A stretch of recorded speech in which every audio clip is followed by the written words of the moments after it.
And we are live. Welcome to the process. It is Tuesday, March 15th. I am Josh Engleman, and I'm here to break down a 4-game NBA slate for all of you. So, welcome. Hit the like button, subscribe to the channel, hit the notification bell so you know when everything goes live. Follow me on Twitter at Josh Engleman. Let me know in the comments section who your favorite plays are. All that good stuff. I'm giving you guys the NBA contenders read right now because it's fresh in my mind. Shout out to Prize Picks. You guys can see the banner, top of the screen. Link is in the description. Awesemo.com/prizepicks-promo. Get you 1 month free. Awesemo Plus Platinum. We got the Prize Picks player prop tool on the website that will help you out a ton. Cannot beat it. It's good to see everybody this morning. We are going to have a ever so slightly different format for today. I've been up for a while. I've already done this. The slate has been prepped. Contenders videos have already been recorded. They are already posted. They're not live. Don't you guys think you can sneak ahead here and figure out what's going on? I got to be out at 7:15. So we got 45 minutes to talk this through. I've already gone through and done every single update. So we're going to walk through it all, but I'm not going to have to waffle back and forth on all of my thoughts as we make our way through everything. Everything has already been prepped and ready to go. But I still want to give my thoughts. I didn't want to skip a show, so we're here for it. It's good to have everybody here. I hope you all had Cat for his 60 real points last night. Wild stuff. Didn't expect the 60-pointer out of Cat, but he certainly has that in his bag. I hope you guys were successful last night, or at least in the ballpark of successful. Good morning to everybody in chat. I see the coffee cups. I see the good morning. So it's nice to see everybody here today. I've got my coffee ready. I'm excited to drink it. It's very necessary considering my alarm went off at a crisp 4:30 a.m. today. Not fun, but that's also fine. I should raise that monitor even more. I don't know why I didn't. Should I do that right now? I probably should. It's not worth the time. I'll do it later. Not successful, Michael. That's a shame. Good morning, Tara Lynn's forehead. I don't really know what to do with that sort of name, but we'll take what we can get. I don't have much else to say. I didn't play last night's slate. I had some stuff going on. Maybe going to be able to play tonight's slate. We'll see. FanDuel only went with 50K up top, which is kind of disappointing, but maybe we'll get into that contest either way. I think it's time to just kick it off, guys. And if you guys have any questions throughout the show, again, I got to be out at 7:15. However, we should have some time to hit on any questions if you guys have them. But let's start here. First and foremost, I've got my coffee. I hope you guys do as well. Whether you got a coffee, tea, water, beer, chicken nuggets, Pop-Tarts, hot dogs, joints. Hey, that's a good one. Hope you have that too. Whatever you've got today, join me for this cheers. Let's start the day off great. Rise and grind, everybody. That's as close as I can get. Cheers. Let's do this. Start the day off.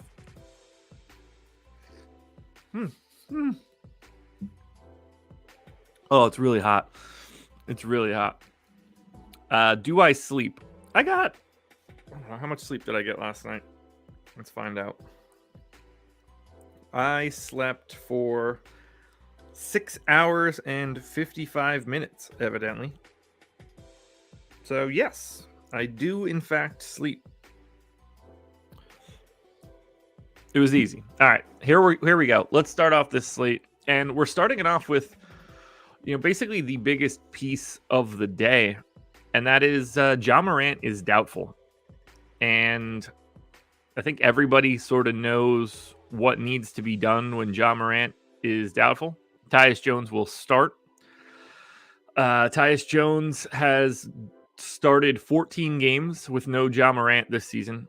He's averaged about 30 minutes in every game. I've got him in for 30 minutes here. I don't think that we see too big of a boost for Melton from a minutes perspective. I think John Conchar gets back into the rotation. I gave Dylan Brooks 28 minutes. That seemed about right. I don't think that this really changes too much for Jaren Jackson or, the 4s and 5s. So Zaire Williams or Kyle Anderson, Steven Adams, Brandon Clark. Now, Jackson's usage does take a small tick up, and he does look better here today, but I don't know if the minutes are going to be there the way that you would really look for the benefit. It's really very clearly Tyus Jones is at the top of the heap for today's slate for Memphis. But their rotation is pretty easy to get to. So I went to 30 minutes on Tyus, 22 minutes on Melton, 32 minutes on Bane. Everything else is pretty commonplace. So what I can do is quickly show Memphis right out of the gate. We can go basically team by team. As you can see in the bottom table, no real surprises here. Tyus Jones, unquestionably the best option. 4,200 on FanDuel, 3,400 on DraftKings. He's got a 65% chance to hit 5x plus 10. The target score at 3,400 at 5x plus 10 is 27 fantasy points. I got him 2 and 3.5 fantasy points ahead of that mark. He's just fully set up to blow this one out of the water. The clear number one play on DraftKings. That $3,400 price tag is just not nearly correct. And, a matchup for Memphis against Indiana is also a pretty good benefit. After that, I think Jaren Jackson looks solid enough on FanDuel. Remember, it's a 4-game slate, so you're playing all of these guys no matter what. Jaren Jackson looks pretty solid on FanDuel. Dylan Brooks, oddly enough, looks decent on DraftKings.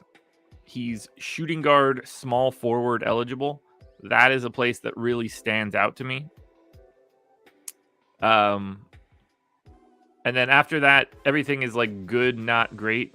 Like you're clearly getting to Desmond Bane on FanDuel and DraftKings. You're clearly getting to, a little bit of Steven Adams on a day like today, but no one looks as good as Tyus Jones. No one looks as good as Jaren Jackson on FanDuel, Dylan Brooks on DraftKings. Cantor. Yeah, you're right, man. That was a tough one. I watched the 2.5 minute WWE video that they put out yesterday, just before the show started. And I was sitting here, tearing up a bit. This was like 15 minutes ago. It was it's a bummer, man. It's a big bummer. When crunching lineups, what is the process on setting lowest projected? I'm not entirely sure what you mean by that question. Now for Indiana, this is a bit trickier today. It's because there's a lot that is going on and a lot up in the air. Q tag on Brogdon, Q tag on Duarte, Q tag on Goga, Q tag on Lance. So I put everybody in. And if Malcolm Brogdon's in, he, to me, looks really, really good. I mean, this is a guy that comes in and just plays 36 minutes no matter how he comes off of the injury report. So I've got him in for 36. I've got Tyrese Halliburton in for 37. I've got Buddy Hield in for 38. I mean, these guys just play massive minutes. Now, this could open up even bigger. Like, Brogdon gets ruled out. You bump up Halliburton's rates a bit. Buddy Hield will look a little bit better. There's just more minutes to go around. If Goga's out, it makes Isaiah Jackson and Jalen Smith look a little bit more interesting. O'Shea Brissett's just kind of the same guy all the time. But for right now, since they're Q tags, I've got everybody in. And that's what kind of gets squirrely because Memphis is such a big pace up spot. I think Indiana gains like 3 possessions over their average in this one. So I actually like a decent amount here from Indiana. In particular, Malcolm Brogdon 7,800 on DraftKings. I think he looks like really good from a boom perspective. He's highly ranked in the contenders. I like the price. I like the price on Buddy Hield as well. Well, I like the situation for Buddy Hield. Maybe the price isn't the right word for it, but he's shooting guard small forward, at least on DK. So you can put him in guard forward utility. He's a little cheaper on FanDuel, which actually is a help. And he just plays such big minutes. I got him at 0.88 fantasy points per minute. So I don't think that I'm doing anything too crazy there. But to me, it's Brogdon right out of the gate as the best option. I think Buddy Hield just works positionally. And then Isaiah Jackson is power forward center, 5,200. We're talking about a guy that's a 1.25 fantasy point per minute guy normally. I got him at 1.3 for today. He's 1.3 over the last 30 days. That's a nice price for what he does, 24 minutes. And if Goga's out, it increases the upside of that play considerably. He's the only other guy that has the yellow circle. And then this whole pack of red looks good, whether that's Buddy Hield or Jackson on FanDuel, Halliburton on both sites. 8,800 and 9,300 is a lot, but even still, he was in 26% of the sims that I ran on FanDuel, 19% of them on DraftKings. On DK, 8 guys for the Pacers showed up in more than 10% of lineups. It's going to be really difficult to get away from a lot of Indiana today. It just is. Let's adjust these column headers a little bit. There we go. Perfect. That looks a little bit better. Oh, that looks way better too. Yeah, now we're talking. And does that work? Oh, it does work. I like it so much better when they're like stacked on top of each other. Fantasy points one, I don't think I can pull off. Yeah, it's going to be too narrow. Anyway, this first game up though, Memphis and Indiana, highly attackable, especially because of the line. Memphis is a 7-point favorite, but they're on the road. So Indiana at home as 7-point dogs. This one should stay pretty close for most, or like we shouldn't really be expecting like some massive blowout. I really like getting to Indiana today. And if Goga plays, Goga Batante's 3,400 on DraftKings. Like, he's not playable on FanDuel at 5,600. He's more than playable on DK. Showed up in 15% of my sims. I really like this Indiana and Memphis game way more than I was expecting to. And again, it's a 4-game slate. We gotta pump the brakes. You're gonna like everybody. But so far, Brogdon, if he is in, Tyus Jones, obviously, they are the best options we can get to so far. Now, we go to Brooklyn. Brooklyn Nets on the road, 9.5-point favorites in Orlando. Since we're on the road, that means that we do get Kyrie. This is one of the 4 games he's allowed to play for the rest of the season. Ridiculous. So what we've got going on here, pretty easy actually at this point for Brooklyn. 36 minutes here for Kyrie, 36 minutes for Kevin Durant. We get to 30 on someone like Bruce Brown, and then 31 to Seth Curry. And that's basically like the gist of this team. Everybody else plays minimal minutes. They're significantly harder to get to, but we're getting Kyrie, and we're getting Kevin Durant. And that is really all that matters for this Brooklyn team. And they're in a matchup against Orlando that like they're clearly not worried about in any way, shape, or form.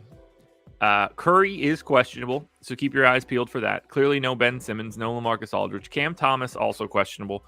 Probably doesn't matter all that much. So when we look at Brooklyn, Andre Drummond, oddly enough, the guy that pops the most here. 5,500 on FanDuel, 5,800 on DraftKings. I gave him 24 minutes. To me, Drummond is the best option coming out of the Nets for today. There's just so much upside to him if he falls into a couple extra minutes or just simply pops in the playing time that I have him for. He's such a high per minute guy that he's worth the shot. So I highly recommend taking a shot on Andre Drummond. If we're talking about the rest of Brooklyn, there's not much here. Kevin Durant, Kyrie Irving, to me, basically the same plays relative to salary. Durant is $1,200 more expensive on FanDuel, $900 more expensive on DraftKings. For the most part, they came out of my sim in a similar way, so I don't have too much to add there. Only other guy that I'd really prioritize going to would be Bruce Brown, and that's across both sites. Brown is $5,700 on FanDuel, $5,200 on DraftKings. Ultimately, I don't expect to have a legitimate heavy priority coming out of Brooklyn, but working your way through Durant, Irving, Brown, and Drummond, that seems fine in this matchup against Orlando. And like I said, Durant and Irving, 25% of sims on FanDuel each looks pretty good. They're just appropriately priced. And on a 4-game slate, you need to make sure you have enough value to get to them. Now for Orlando, we have, let's get to their team news. Q-tag on Jalen Suggs, Q-tag on Gary Harris. I have those guys in, or I guess more importantly, I have Suggs in. I have Gary Harris basically out of the rotation. And this is another one that we kind of just know what Orlando does. It's 30 minutes for Cole Anthony. It's 28 minutes for Jalen Suggs. It's 30 minutes for Franz Wagner. It's 30 plus for Wendell Carter. You cross your fingers and hope you get Mo Bamba's minutes right. It's a great spot for Orlando. I mean, Brooklyn's defense, not very good. You're not really worried about anything that's going on there. It should be a relatively fast-paced game. It's the game 231 total. Basically, that and Memphis and the Memphis game are in the 230s. Phoenix and New Orleans is in the mid-220s. And then the game that we'll talk about next, Pistons, Miami Heat, down at 216. Just a very different game. So there are a couple pieces from Orlando that I think look pretty darn good for today. And keep your eyes peeled. If Jalen Suggs happens to be out and Gary Harris happens to be out, we could be bumping up the playing time for Terrence Ross, RJ Hampton, Chuma Okeke. We'll get even more value here out of Orlando. But for right now, assuming everybody that has a questionable tag can play, there's not an immediate, you need to have this guy in all of your lineups play from Orlando. No Tyus Joneses here. But a couple pieces that I think do stand out. One, anybody that watches this show won't be surprised. Cole Anthony is the top guy I have here coming out of Orlando. But he's in 25% of sims on FanDuel, 21 on DraftKings. It's nothing too crazy. He looks good, not great. Similarly, Wendell Carter Jr. and Mo Bamba, both on FanDuel. Carter, 6,800 power forward center. Bamba, 5,200 just center. They're fine. I think Wendell Carter Jr. stands out a little bit more just because he gets that power forward eligibility. But again, it's not as if he's just inundating every lineup that I create. It's really just the starting five pulling a bunch of ownership. It's Carter, Anthony, Franz Wagner, Suggs, and Bamba. They're all like the 10% or more guys. I do then need to point out RJ Hampton. I have him at 23 minutes for this game. He's 3,400 on DraftKings. That's a mildly decent price tag for him. If we happen to not have Suggs, I think Hampton will end up looking pretty good. Last week I went through the process and I was going to play a slate. I set it at 276. That was just the 200th best score. So I ran a crunch of 250 lineups and I used the 20th percentile score from that crunch to just set a base. You can set it to, whatever you want your threshold to be, but I've found that works pretty well for me. I just want to make sure that it's not generating any lineups that I know I'll never look at. So I'm just trying to create a threshold where I could understand how I can be that many points away. Oh, man.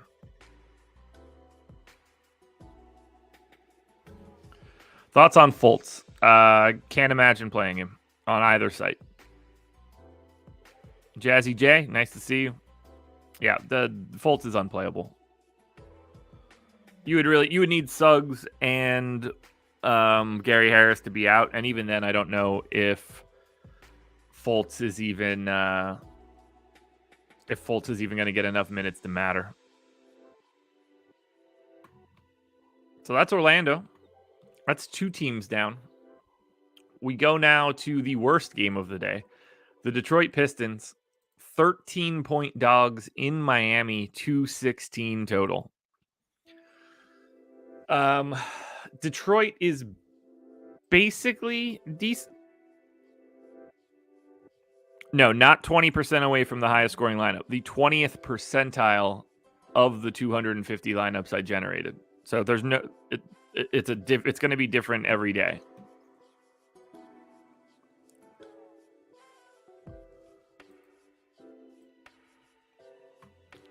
Jazzy J, I'm going to need you to not call me a pimp or a playa here. I feel like I'm talking to Teddy Long. Markelle Fultz plays 18 minutes a game, my man. 18 minutes a game. So, yeah, I don't want to play someone that's playing 18 minutes today. Particularly on FanDuel where he's 5,400 for reasons that don't make any sense. But, yeah, we can stop talking like Teddy Long here. Detroit.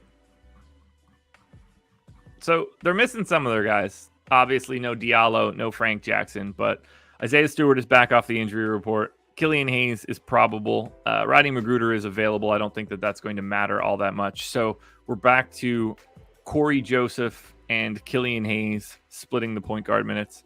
I gave Corey Joseph 27. These guys sometimes flip-flop. You never know.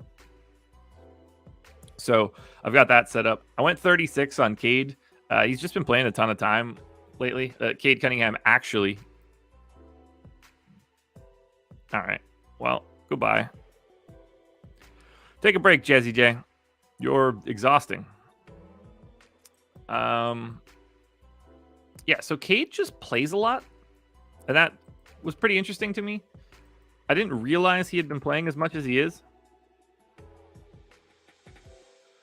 We've got 44 minutes this last time out. He played 41 here.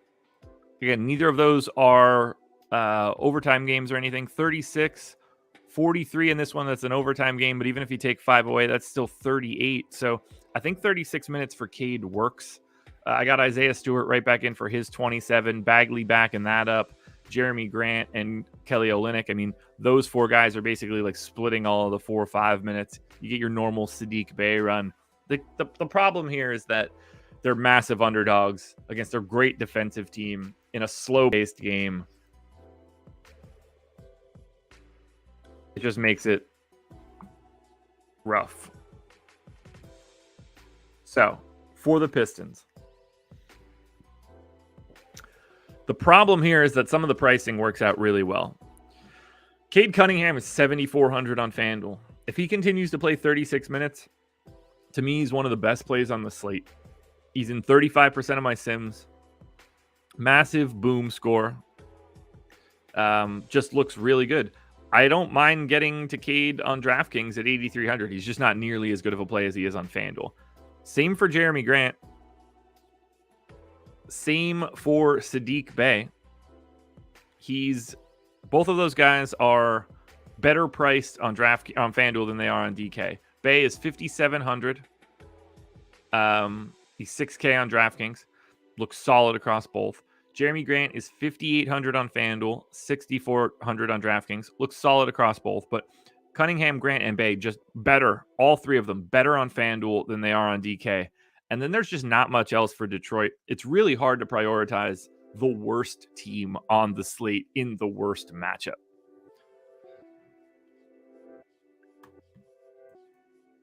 I mean, if the question is, does Markelle Fultz play more minutes as the year goes on? Probably. They also have absolutely no incentive to play him a ton of minutes in the final month and a half of the season. They just need him to be healthy for next year. So, look, if Suggs and Gary Harris are in, I don't understand why anyone would play Markelle Fultz today. Legitimately. He did not show up in my sims. If you guys want to play the 55th best play on the slate, by all means, go for it. But you're trying to outthink yourselves with anything of relevance. You don't have to try to be bad. Markelle Fultz has the 62nd highest boom score today in 18 minutes. Even if I make that 22, what's that going to go to? 40th? Like, guys, you're not. This is like the biggest disconnect in DFS. To even speak about Markelle Fultz today is useless. Even if you want to move him all the way up here, like we're talking about, what's he going to become? Corey Joseph today?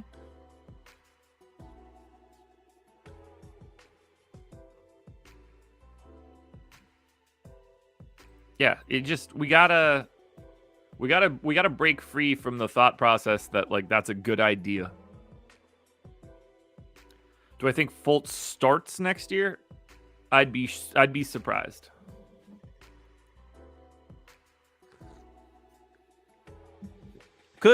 He could. They're in an interesting situation with guards. Anyway, moral of the story on Detroit is, like, just be ready for a whooping. Okay, we're gonna go ahead and... What happened this morning, guys? What is going on today? By the way, if you're here, hit that like button. I wouldn't mind that at all. 84 viewers, 38 likes.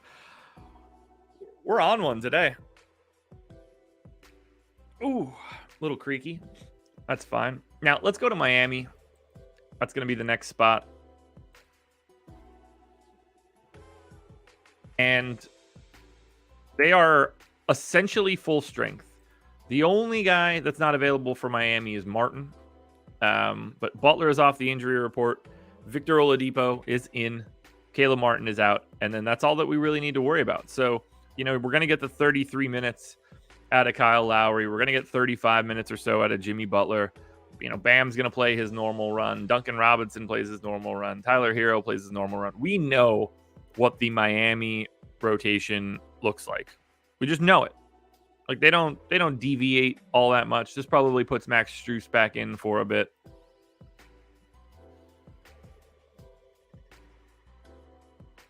Then we look at Miami, and it's basically like Jimmy Butler on both sites, and like maybe a little bit of Bam on DraftKings. And then I don't really know how to justify too much for Miami. This total's so low. The most likely non-competitive nature of this game is a bit of a problem. But 8,500 on FanDuel for Butler. Yeah, that looks pretty good. 8,600 on DraftKings for Butler. That looks pretty good. Bam is 8,200 on DraftKings. If he had the power forward eligibility to be massive, he's $1,000 more expensive on FanDuel, but he also gets the power forward spot. So oddly enough, I think it's still kind of easy to get to Bam. I don't really want to get to too much outside of Butler and Bam, though. Like, Lowry isn't playing very well as of late. He's in the mid sixes. Could he just carve up Detroit? Of course. But to me, there are no real priorities here for Miami outside of Jimmy Butler. And I'm even using the term priority pretty loosely here.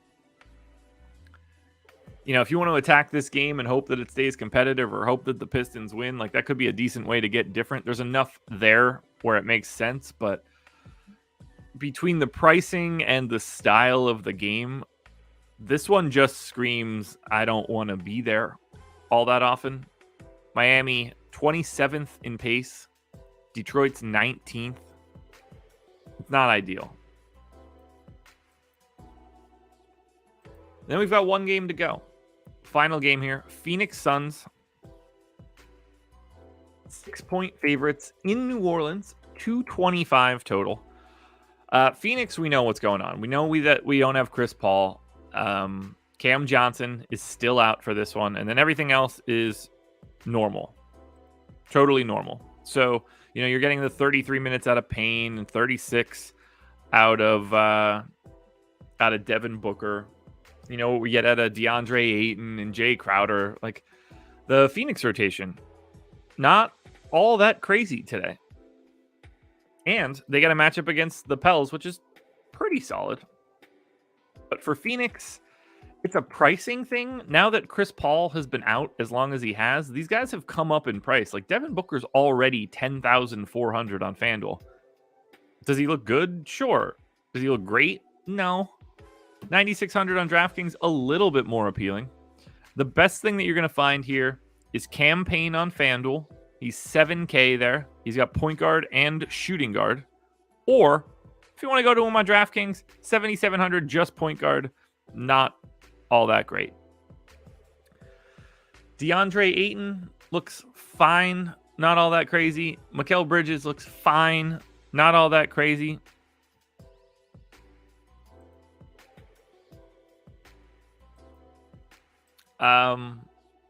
It's Cam Payne on FanDuel. It's Devin Booker on DraftKings. Those are the two best options you're going to have. And again, you can tell, like, when the highest guy that you can get on the team is a red circle here, you know that it's not going to be all that great. And that's sort of how it is. You would have expected Phoenix to be better, but the pricing has just already become the problem. So I can't say that all that much for Phoenix looks good. And really, this entire slate is kind of tricky outside of that Memphis stuff, or even just outside of that first game. It's not the easiest slate in the world. Now, we closed this out with the New Orleans Pelicans, and they actually have something that we need to talk about. So for New Orleans, Q tag on McCollum. So I actually have him back in. No Brandon Ingram still. Everything else is kind of normal.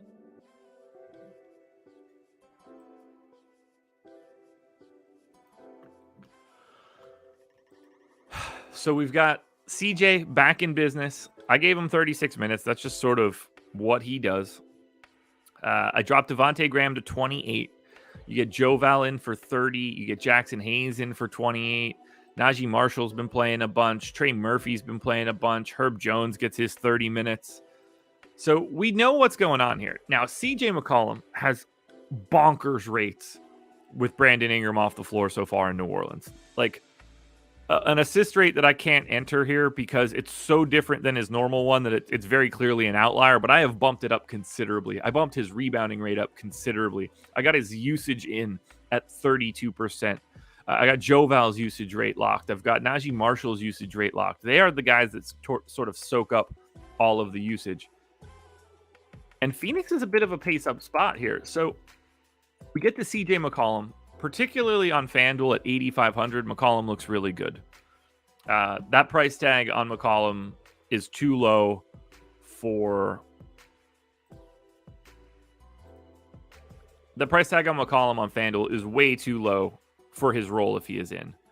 On DraftKings at 9,400, he's probably appropriately priced. And then that's it. It's kind of like nothing looks exceptional. The sim rates on the Pelicans on FanDuel outside of McCollum are barely above 10 on DraftKings. It's barely above 10. So you can get to a Joe Val on both sites. There's no way you're playing Herb Jones at 6,100 on DraftKings.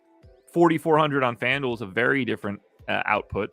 Jackson Hayes looks solid on both sites. I think you can talk yourself into a little bit of Najee Marshall on DraftKings just because of his positionality, but you're going to need a couple extra minutes. It's a very difficult slate.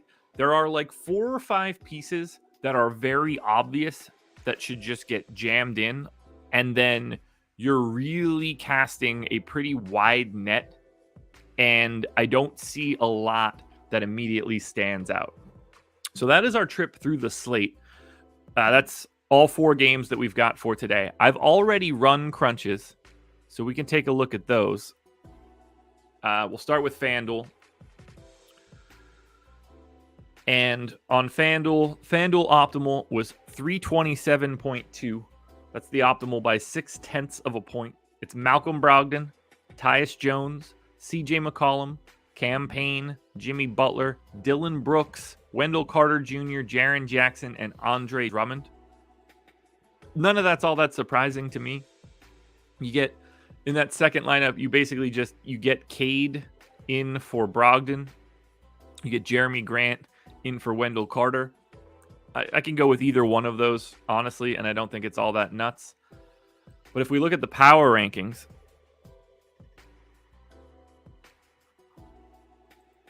we've got Tyus Jones at the top, 36% of lineups. It's pretty linear. Nobody's like ultra separating from the pack. DraftKings is a bit of a different story. We get Tyus Jones at the top, Cade Cunningham 2, Malcolm Brogdon 3, Jimmy Butler 4, CJ 5. We need Brogdon and CJ McCollum to be in for today for that to happen. Then we get to Jeremy Grant at 6. Then it's the pack of Grizzlies, Brooks, Bane, Jackson. Then we start getting the Durants and Kyries of the world. So FanDuel's pretty tricky.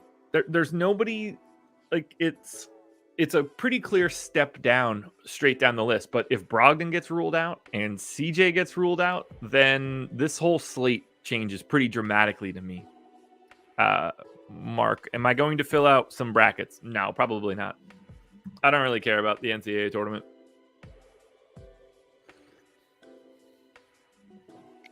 Maybe I play one. I got a buddy that runs a pretty big pool. Maybe I play one in that, but I don't follow college basketball. I won't follow the tournament. So, not all that interesting to me, which I'm sure is kind of surprising. Now, let's close it out with DraftKings.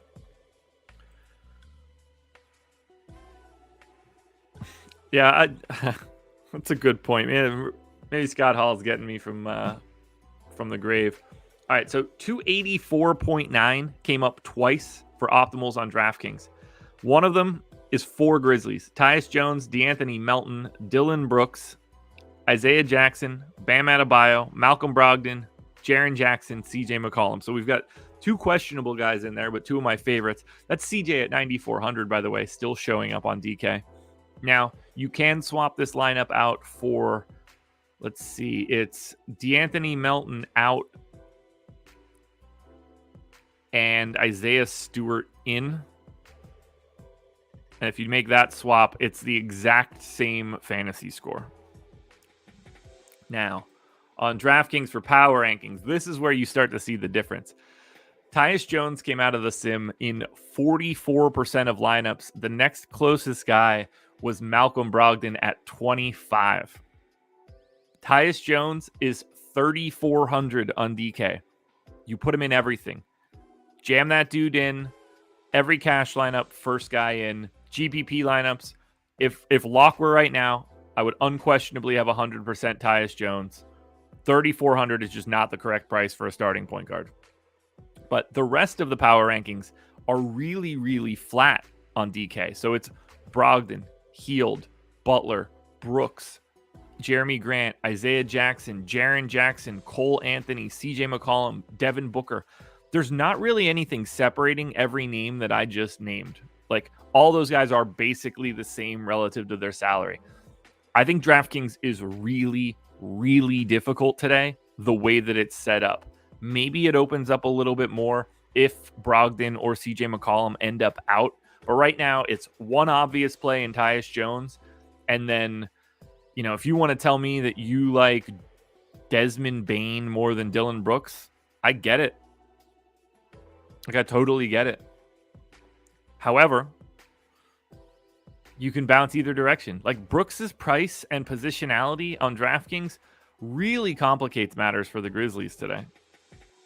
Oh, Chris, the slate's not for 12 hours? Man, it must be the daylight savings time thing that got me screwed up. I must have set my clock wrong by 12 hours instead of just 1. Had no idea. Appreciate you being here, man. I don't know how I could have figured that out.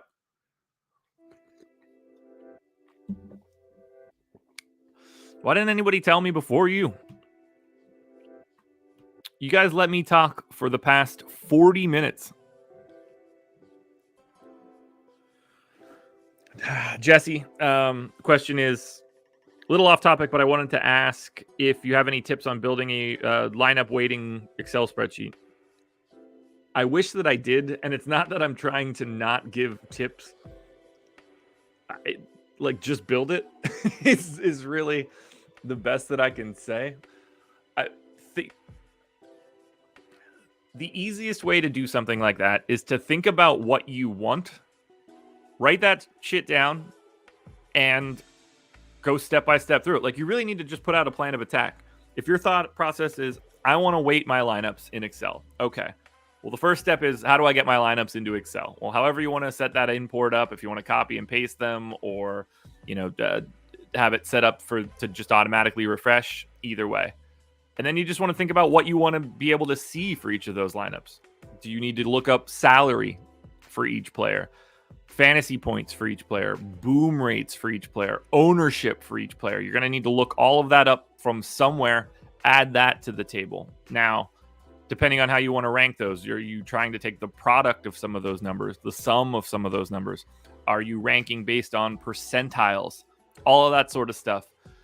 You just sort of need to do it, make some tweaks, see if the results that you get match the eye test, and then keep moving forward. But in terms of like specific tips, you kind of just got to rip the Band-Aid off and do it.